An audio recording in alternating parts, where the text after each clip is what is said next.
Welcome to Founders Forum. My name is Executive Trustee David Renty. So often when we meet successful people, we see the finished product. You and I have not been privy to the many failures along the way. In fact, we tend to forget that successful people are just that, people. What can we learn from how they live? Today, we are going to cap off the first series of Founders Forum with a special program many CMI members often wish they had a chance to experience. What drives Mr. James Aldrich, and how did it all come to being for him? How does he enjoy life? What does he do for fun? I promise you won't forget this topic, because today you will experience an interview with the topic, Just a Man. Let's listen in on a conversation with the founder and executive trustee, Mr. James E. Aldrich, Jr. Thank you for once again spending a little time with me today. I'm sort of not certain about how I feel about this particular tape that we're going to do today, but I felt that this was probably going to be one of the most important ones that I've done of the series. I'll tell you just a little bit about why I wanted to have someone interview me or have some type of interview about James Aldrich Jr., the man, the person. As I go around the country, people have a tendency to want to put you up on a pedestal.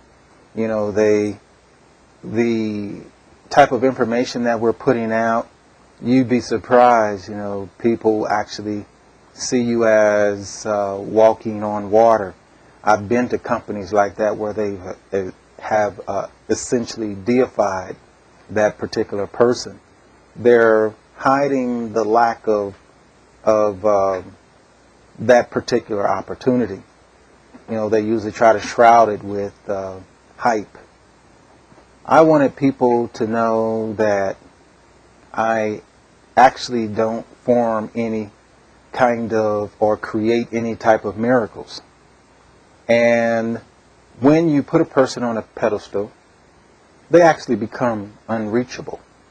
And I wanted people to see me as a regular person, a regular family man.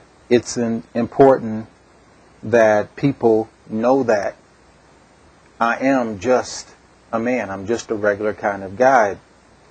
Sure, you're talking about a man that has created a plan. But that's the real marvel, is the plan itself.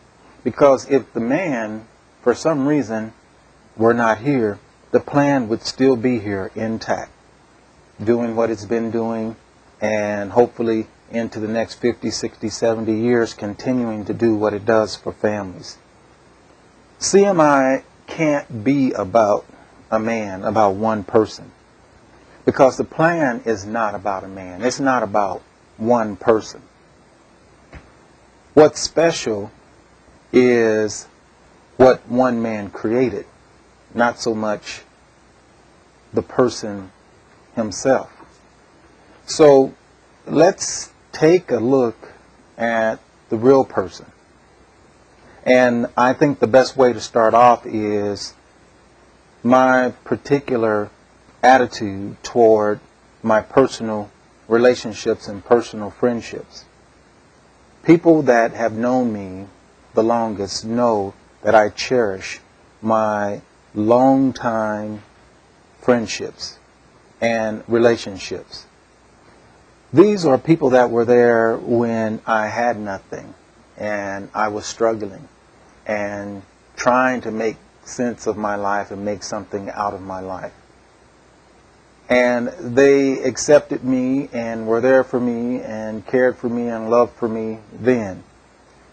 These are the same people that are here now that we do have the success that we have. But they still care for us, cherish us, love us just as much as when we didn't have anything. And I know without a doubt that should we fall down, that they will be there in the same capacity that they have always been. And it's important that you all understand that if you can relate to me as an everyday real person, just a man, that you will be able to relate to the success that you can achieve in CMI greater. When it comes to these types of relationships, then I thought it would be best that I chose someone to interview me that probably knew me the longest. And I have one such person here with me today that is going to take me through this interview. And I want to give you a little background about her, so you'll know that, yes, we have known each other for quite some time. And some of you have had the pleasure of meeting her.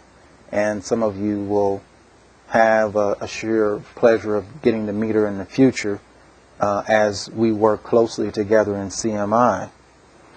We first met fifth graders in grade school. Now, understanding I'm 48 years old at this taping, you can imagine how long we've known each other at this point. She was extremely, extremely bright and intelligent. As a matter of fact, she was moved up a couple of grades. We also were raised in the same church, and I was sort of like her protector at school. She's over there grinning right now. I protected her from the little guys that would run up and try to tease the girls, as we all did in 5th and 6th grade along those times.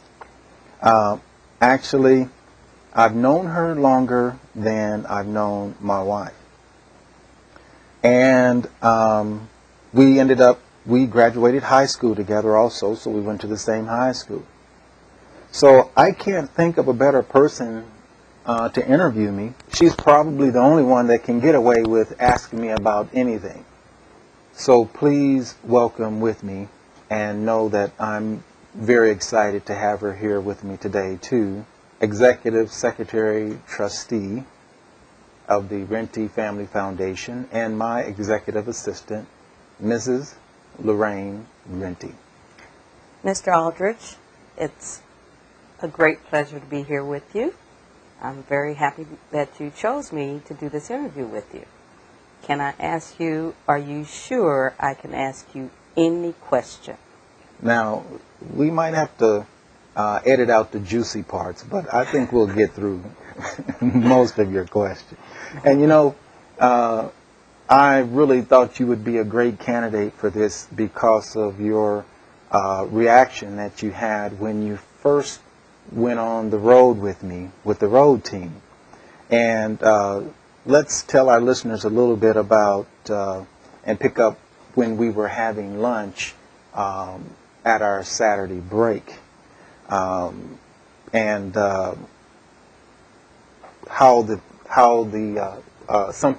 one of the people asked you when we were sitting down having lunch.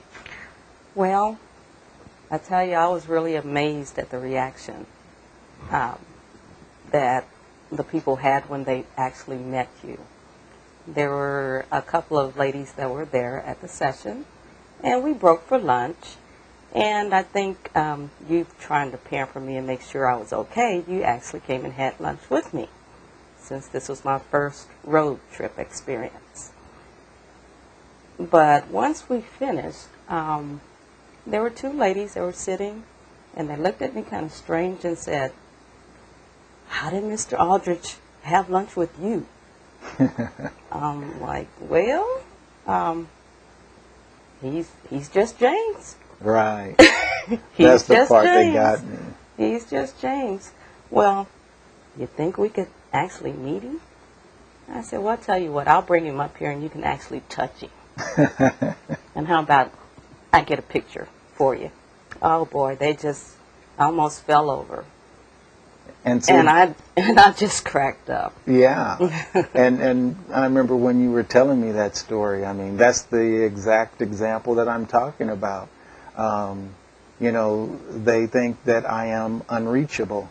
And it was bringing me down on planet Earth when you looked at me and said, who are they talking about? It's just you. So that was really awakening for me too, and it's individuals like you and even my wife that keep me grounded and keep my feet down on Earth, planet Earth, because I will get home after a meeting and I've had this incredibly exciting meeting, and then she'll say something along the lines of, well, you need to take the trash out. So that keeps you pretty grounded. We're here to keep you humble. That's it. Yeah, and you do a good job in doing that. But that's a prime example of what I'm trying to achieve with this interview, and hopefully I won't have to eat lunch by myself as I do many times, because people think, you know, well, he's not approachable. Now, Mr. Aldrich, I am not going to call you Mr. Aldrich through this whole interview. I didn't think you would. Okay, because you know, to me, you are just James. Right. So, James, knowing you as a family man, I was at your wedding, you were at my wedding, you were at my child's birth, and I was at yours. That's right. Why don't you tell our CMI families about how you met your wonderful wife? This is a good time to do that also, because we're coming up on our 25th wedding anniversary, and I know you and David are also. And I enjoy the opportunity to tell this particular story, and I do at almost all of the workshops that we have. We've actually been knowing each other. We met each other as freshmen in high school. And it was really hilarious. We had these, what are called hall freezes, or mod freezes, and if you were caught in the hall, then you would get a detention. And at the time, I was in the hallway, and I was trying to keep two young ladies from fighting. They were actually in a battle, in a fight, over which one of them was going to get me. Oh, how sad. And they called a hall freeze at the time. So I ducked into what's called the math lab. And there was just one person in the math lab. It was just a way of getting out of the hall. And she was sitting down at the end of the table. And she knew that I was just ducking in, and she was just sitting there laughing because she knew I was just up to mischief. And of course, I looked at her and asked her what she was laughing about. And then as I leaned up and looked directly at her, then I was totally frozen, because she had the most gorgeous dimples that you could ever imagine. So I started telling these little corny jokes, and to this day she'll tell you, well, the only reason she was laughing at those jokes is because they were so corny. For me, it was about doing whatever it took, you know, to get her to smile again. I mean, it was just totally mesmerizing at the time. At that point, the next day, I found out that we actually were in the same class together, the same math class, and I never had seen her to that particular point. I sat in the back of the math class, and she sat up in the front. That's because, of course, she was making straight A's in math. She was a straight A student. And you were just there in body. I was just, well, no, not really. I did get some work done. I was able to eke out a B every now and then. But when I saw she was in the class, I moved up to the chair right behind her in class. And I had to figure out some kind of way to get her to notice that I was there. So I would actually tug on the back of her hair just to get her to turn around. And, you know, it started from there. And, of course, she just thought I was the craziest thing, because it was like I was an athlete, and of course, you know how rambunctious you can get being an athlete. And of course, she was valedictorian, studious, and of course, that was a match made in heaven, right? So we ended up dating freshmen in high school, and by coincidence, we ended up going to the same college together. And when we got out, we got married. And we've been together, actually dating and married, as a matter of fact, as of this day of taping, 31 years. So we've known each other for a little while. In all that time, you know, one of the most satisfying and rewarding things for me was to be able to give her the lifestyle that I felt that she deserved. Because at one time we both worked jobs, and I remember the sacrifice that she made for CMI being here. And that sacrifice was when my son was born, she was supposed to be staying home taking care of him. We had a real estate deal that really went bad, and we were essentially broke, and I was trying to put CMI together at that time. Well, she ended up working to support the family for almost 3 years so that this opportunity could be here for everyone, because it was impossible for me doing 18 and 20-hour days to hold down any type of a 40-hour-a-week job. Well, the fact that she now lives the lifestyle that she chooses, she does exactly what she wants to do day to day. She's no longer bound by a job. She works with us in the office, but the time that she needs to take care of her mother or take care of my son, she has total flexibility to do exactly what she wants to do as a at-home mom. Now, just wait just a minute, because I work with Shirley, and I would never call her just a housewife or at-home mom. Well, you have that correct. She works just as hard now, but she enjoys it. Correct. Absolutely. And, you know, when you see her, you know, when you have an opportunity, and I'm talking about our listeners, have an opportunity to see her and meet her. Now, don't be taken by the fact that she's just incredibly gorgeous. Now, she graduated Dean's Honor Roll every year in chemical engineering. Now, that's the hardest engineering discipline that there is. So she is extremely, extremely intelligent, and she's very knowledgeable when it comes to the trust as far as where her expertise is with our teaching system. I bought her this t-shirt that said, "All this and brains too." And that just illustrates when you see her, remember, she's extremely intelligent. Don't take how gorgeous she is for granted, and that she's not going to be able to hold a conversation with you. That's far beyond what you could imagine. Well, James, now that we have a little insight into your wonderful wife, let's talk about my daughter's big brother. Oh, I know who we're talking about now. That's my big guy.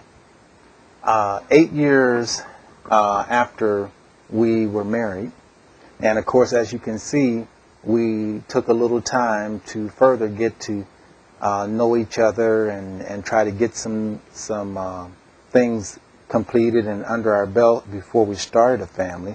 And believe me, if I had known it was this great, you know, having children, we would have started long ago. My big guy is 16, just turned 16 at this taping.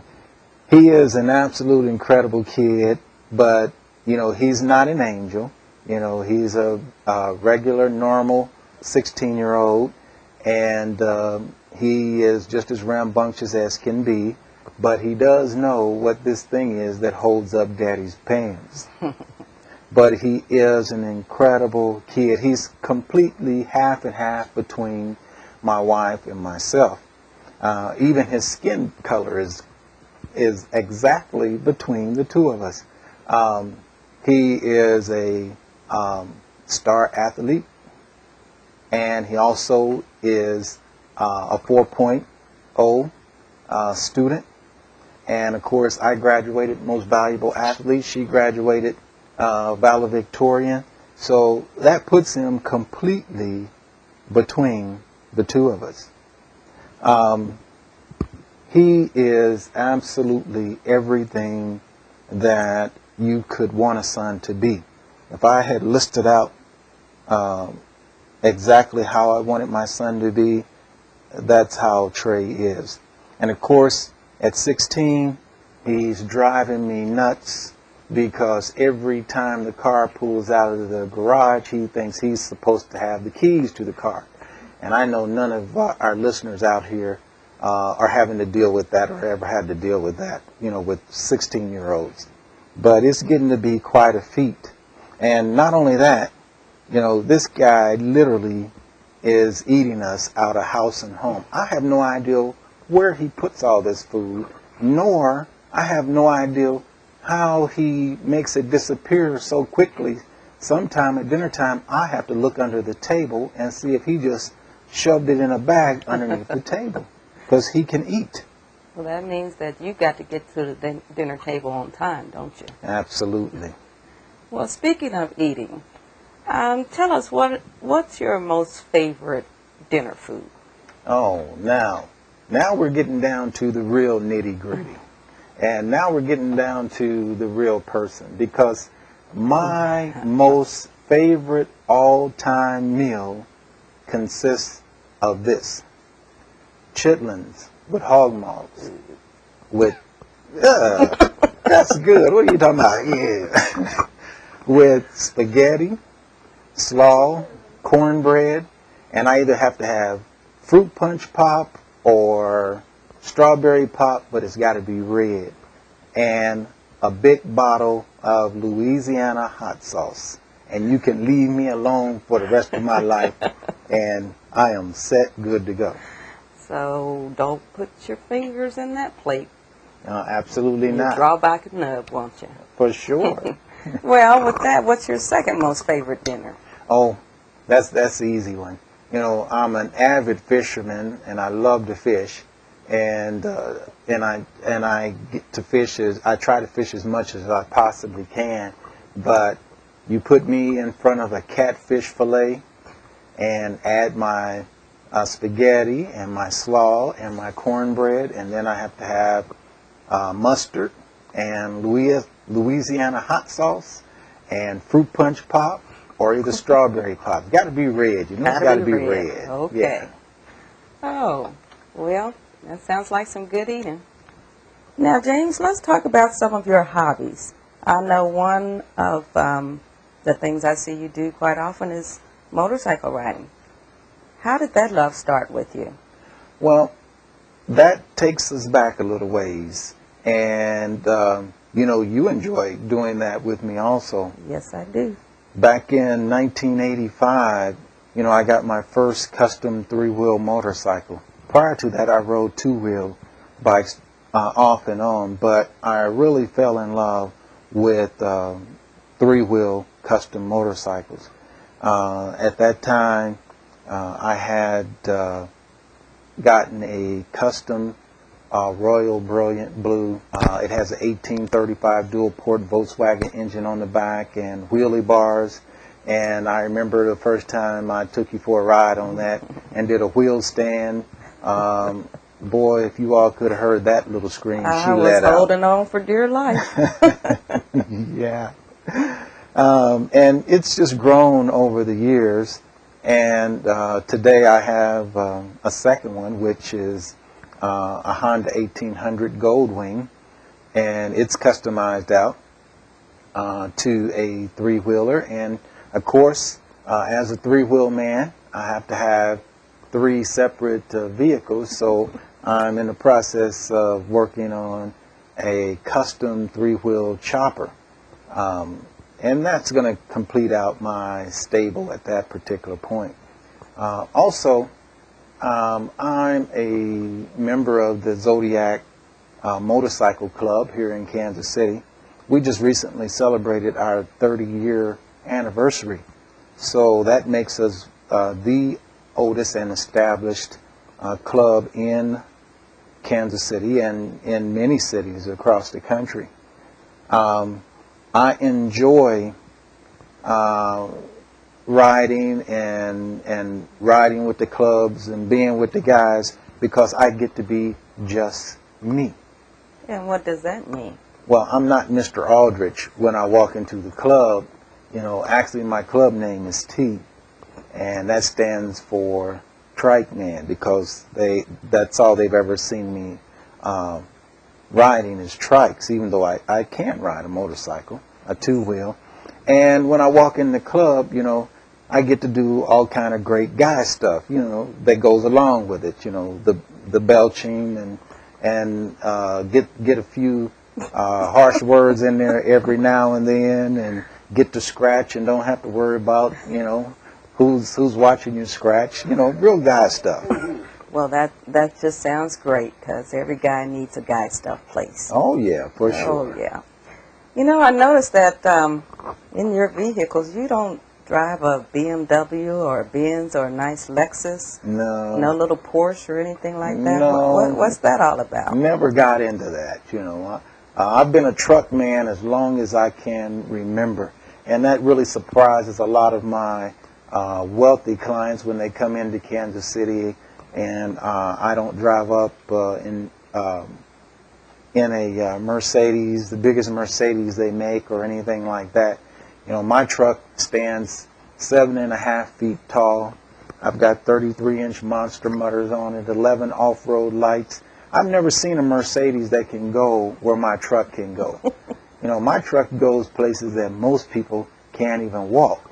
And it's hard towing a fishing rig with a Mercedes also.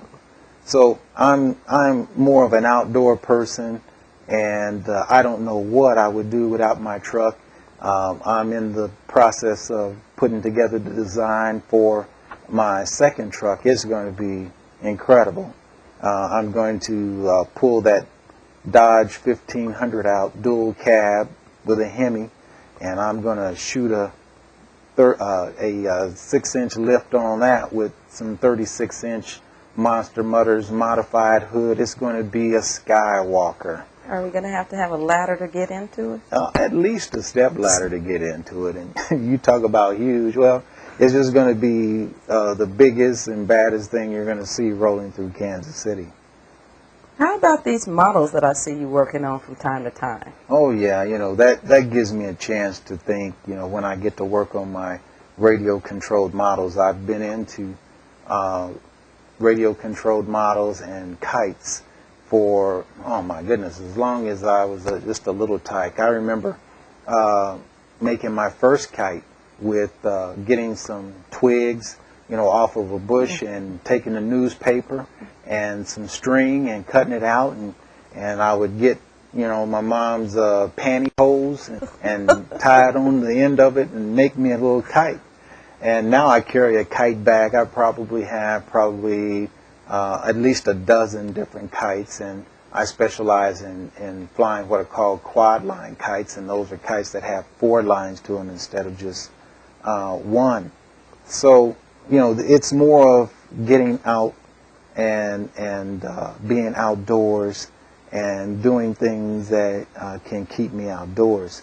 And it's really great that my son gets to enjoy these things with me too, when it comes to my trikes and my kites and my trucks. And it gives us an opportunity, you know, to have that father and son time. Now, and believe it or not, you know, my wife gets to participate in all of this because she normally takes a book with her, and she enjoys being outside and getting a chance to catch up on her reading. So it actually does become a family affair. You mentioned really enjoying family things, and most people don't know that we all enjoy going to the movies. Yes, we do, and you know, it's really great that how, you know, both of our families get together and do go to movies. We go out to movies, and then we have all of you guys over for movie night. You know, we have what we call our crew, and you know, these are the families from church, and we get together and we do all different types of things, and we have movie night where we have everybody over for watching movies. And my wife, you know, she cannot watch a movie without popcorn. She has got to, we could just get up from the dinner table and go to the movies. She has got to have her popcorn.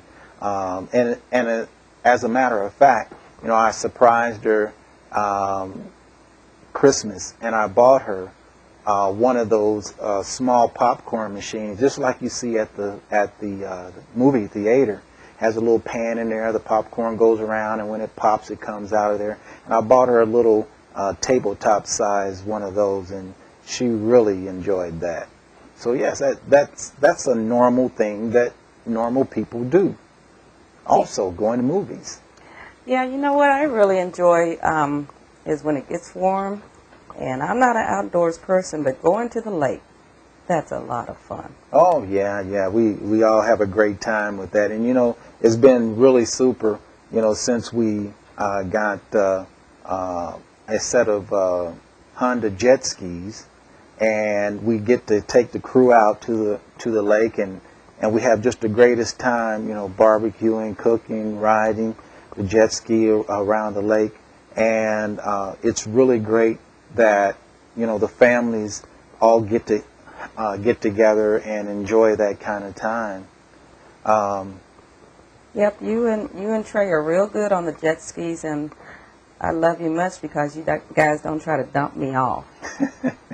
Now, you know, if I took care of you in the 5th grade, I'm going to be taking care of you now when you're out there on that water. And that's something. Trey takes care of Dana just the same way. You know, it's always good that you and your family take time and still want to be involved with your long-term friends. And speaking of our group, tell our listeners a little bit about our group. Yeah, you know, of course, we all pretty much came up in church together, and we all have our separate careers and those types of things. And it's really rewarding and gratifying for me that we do have you all participating in CMI also. Our group, our crew, is comprised of families and friends in church. And I'm going to tell you real quick, you know, we do things like this.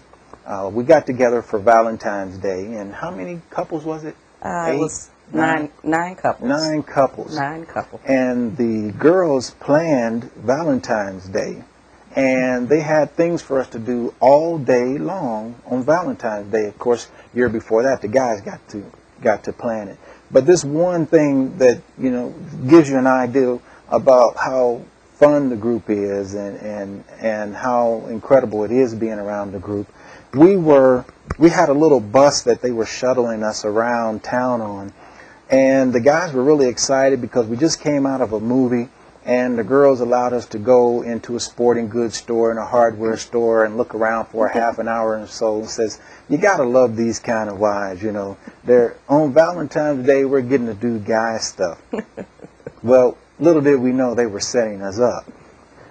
We came out of the sporting goods store, got on the bus, we drove 4 ways, and we started turning into a parking lot that had a sports bar.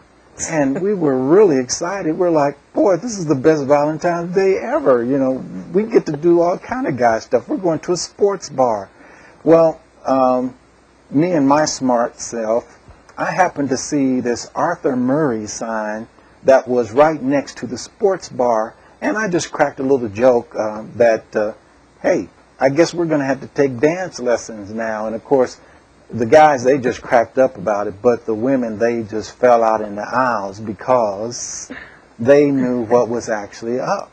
So we really got excited because the little shuttle bus turned into the parking lot and pulled right up to the sports bar and kept going right past the sports bar and stopped in front of Arthur Murray's. And of course, you can imagine all the guys just fell out. No, you didn't. We really do have to take dancing lessons. So, you know, it was really something, you know, when you are involved with a group like that and you can have that kind of fun. Oh, by the way, we did have salsa dancing lessons, and it was fun. It turned out to be all right. Oh, I know you enjoyed that. Yeah, well, okay, right. Yeah, okay, right. Okay, moving on. You mentioned that our crew, we all go to church together and all of that. When you mention church, I don't get to see you very much in church. Okay. Well, you know, I'm on the road quite a bit. Mm-hmm. And usually, you know, I don't talk about religion. I don't want people to think that CMI is trying to formulate some type of a religious following or religious cult. Too many times I have seen opportunities like this being sold based on religion, and only to find out that people were sold a raw bill of goods. It's important to me that our families know that we do not alienate any families because of their religious beliefs, whether they have religious beliefs or not. I am very spiritual in nature because I believe in the golden rule, whether you're religious or not. And that is, treat people as you would have them treat you. I believe if you do good work and you do the right thing, good things will come to you. You will leave good things behind you. I think that's the most that anyone could ask of a person. I respect and I don't judge any religion or any person's religious belief. That's why CMI has so many different denominations within CMI, and why we are able to coexist and enjoy our relationships and our camaraderie, and why our families become so close, because this is an environment of where everyone is seen equal. My hopes is that is the environment that we can all come together and fellowship without judgment and know that we are all in the same boat and we're all trying to get to the same place, and we continue to work and maintain the closeness that we do with our families all over the country. Now, James, you hold your long-term friendships and relationships very close. You enjoy the most simple things in life. You cherish your family, and you cherish your CMI families. And I find your life to be very normal. That's a good way to put it. I'm just a everyday kind of guy. It's important that our families know this. You don't expect to have to be a Superman or a Superwoman to succeed in CMI. I want families to know what's important to them is important to me. And you know, I can attest to that because, James, I knew you when you didn't have anything. And I knew you when Shirley did go through the sacrifices. As you're saying, with our CMI families, they can have the same success that you've had, even through whatever trials they're going through. Yes, I know. So, you know, I wasn't born with a silver spoon in my mouth. I had to work to get to where I am today. And families should know that if they put in the time, they will be able to achieve what we have and even beyond. Yes, David and I talk about when you first showed us the Silver Eagle program. We know what it was then, and we know where it is now. And David and I are really glad you didn't give up on us. Now, I know none of our families listening today never showed the CMI opportunity to a good long-term friend And they said no. Huh. See, it even happens to me, and I created the darn thing. So don't give up on those friends that mean the most to you. They're just waiting for their time and their place. Never forget where you came from and what's really important. And that's within those friends. Well, James, I hope our families realize you are just a regular kind of guy that happens to have an extraordinary plan. You know, I knew it was the reason I loved you so much. That's a great way to put it. Know that everyone can just take who they are and apply what they have, and the CMI plan can achieve incredible success in their lives. It's not necessary to be a superstar. Just be who you are. Mrs. Renty, this has been an incredible pleasure and a lot of fun for me to do this and have you do this with me. I don't know how to thank you for doing this. It means a lot to me, and hopefully all of the families that will be listening and motivated and enlightened and uplifted, by this particular session. Well, Mr. Aldrich, the pleasure has been all mine. Now, just don't you forget, when you're talking to me, you're still just James. And I still got a lot of scoop on things that we didn't let our listeners hear. Not yet. So you better be extra nice to me from now on. See what happens? I've been trying to say to everyone that has one good friend that's got the goods on them. Now, you better take very good care of that one good friend. That's right. Anyway, thank you again. You are so very welcome. You know what? How about signing off with me with my signature sign off, and we'll do it on countdown to 1. How's that? I'll be